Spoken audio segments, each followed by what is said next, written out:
राधे श्याम सलोने खेले होली मधुबन में।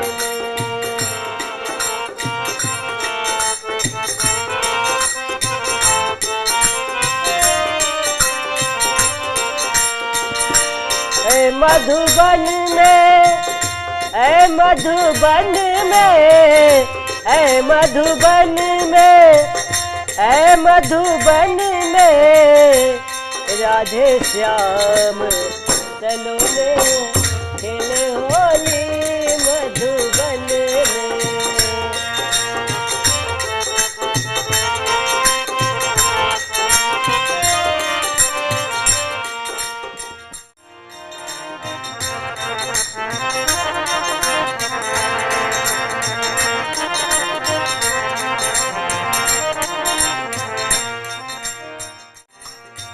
राधे के हाथे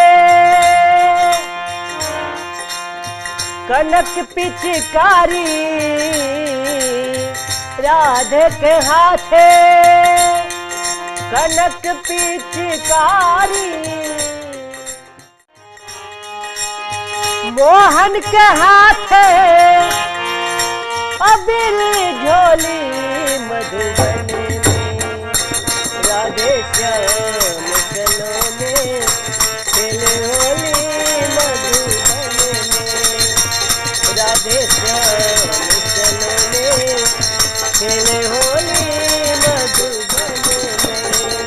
ऐ मधुबन में, ऐ मधुबन में, ऐ मधुबन में, ऐ मधुबन में राधे श्याम